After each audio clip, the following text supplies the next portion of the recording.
Things are getting out of control over at Nintendo. Tell a friend. Sound the alarm. Humping Steven Crowder. It's getting hairy, just like my ass. Hi everyone, I'm Rich. You might know me from this channel I used to have called Review Tech USA. I'm not really starting to review tech again. However, this is big news. This is big gaming news. This is stuff I'm actually interested in, so I want to talk about it. And this could be a big problem for Nintendo and the upcoming Nintendo Switch 2. Now, just a couple days ago, they had the Nintendo Switch 2 Direct reveal where they talked about its features, and it's going to be a hell of a console. I was actually really impressed with both the lineup and launch lineup of games. I was impressed with the hardware.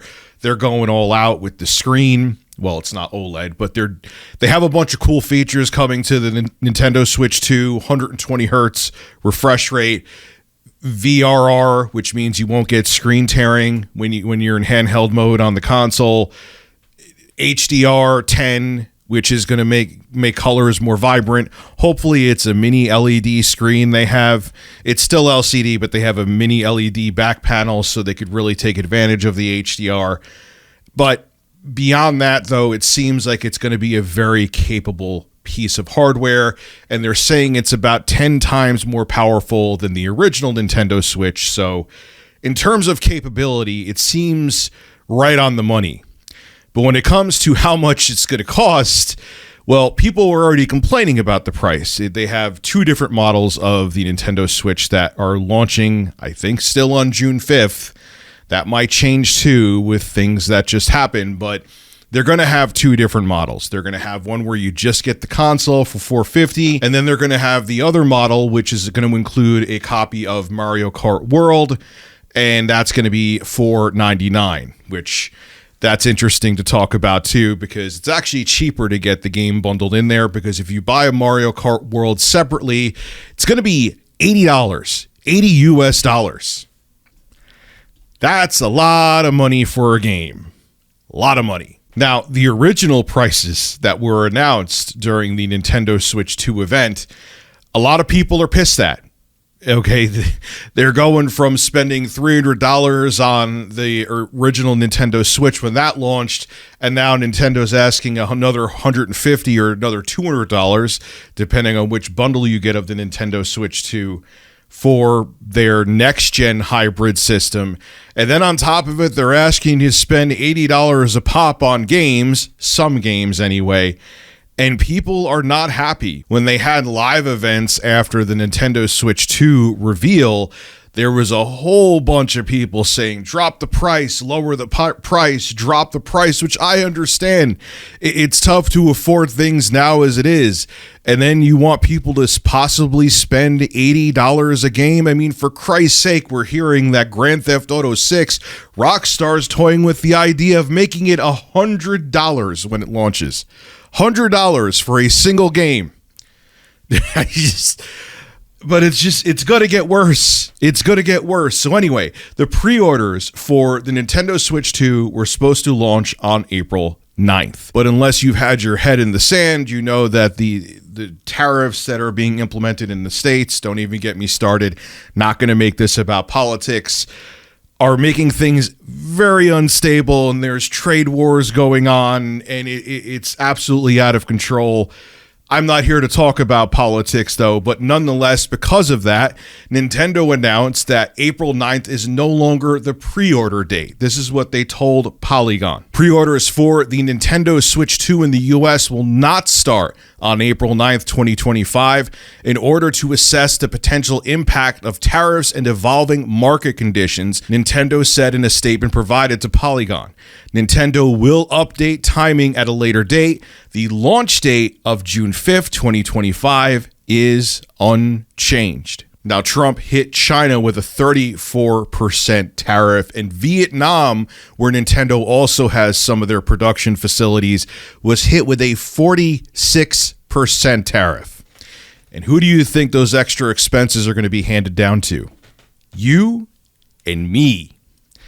This is not looking good. Ocean water. Like I just said earlier in the video, people are already angry about the price of the console. Now, as a tech nerd dude, okay, and not an average consumer, but I'm going to look at this through the lens of an average consumer.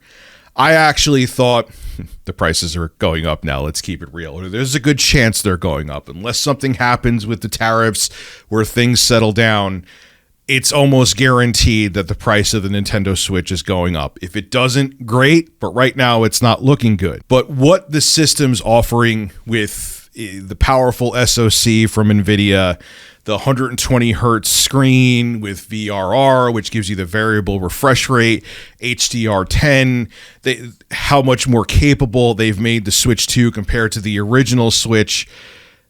$450 for it or $499 actually, to me, is palatable.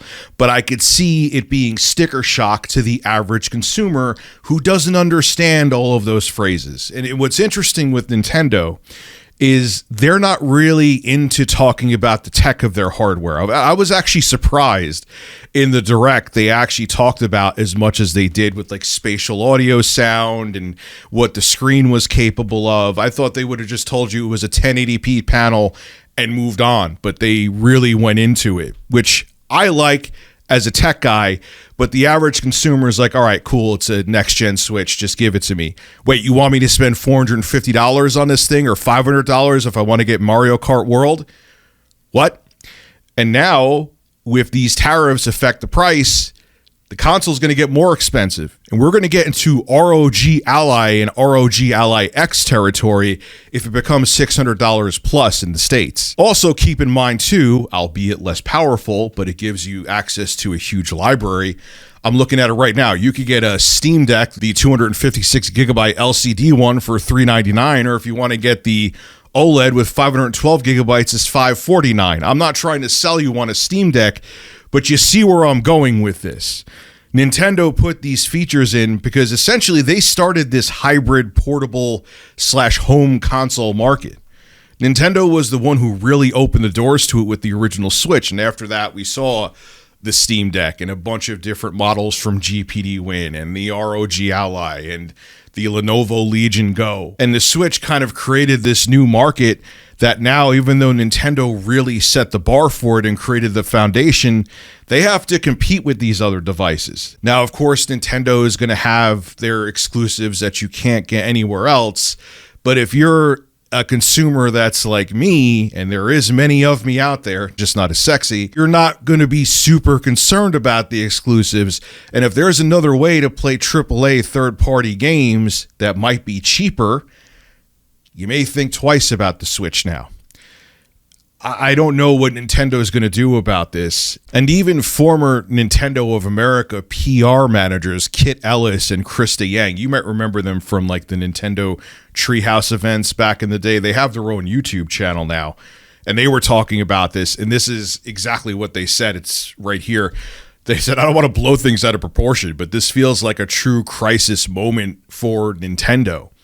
You know, especially since the Wii days, Nintendo was the hardware you bought because it was affordable. You bought it because they were looking to go into a different direction, to a fault, in my opinion, than their competitors. I remember that was the big selling point of the Wii, is that it was significantly cheaper. It launched in the States at $250, and that was a big selling point for the console. Now, we could also go into the technicals that the Wii was just a overclocked GameCube, literally, with motion controls.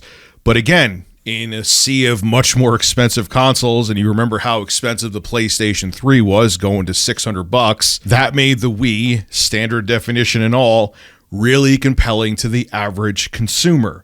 And the average consumer, you could say all the tech names you want to, VRR, HDR10, they don't hear that. A lot of people go to console gaming because, at least it was, affordable. Now it's seeming more expensive. And then on top of it, with these tariffs, the Switch 2 may be going into ROG Ally territory. That's not what people sign up to Nintendo for or buy Nintendo products for. And Nintendo, if they decide to increase the price, they may be in for a world of hurt. Doesn't matter how compelling their launch lineup of games are. I don't know what's going to happen. We'll have to wait and see. But people are already unhappy with the numbers that Nintendo threw out there for the cost of games and the cost of their hardware. And if they increase them, it's going to be a real bad situation for Nintendo. Only time will tell. We'll see what happens. Hey, if you watched the whole video, what the hell are you doing? You're not subbed yet? Click that sub button. I live stream here all the time. We have a good time. Make sure to become a subscriber. It's free. Click the button now and hit that bell too. Be a man.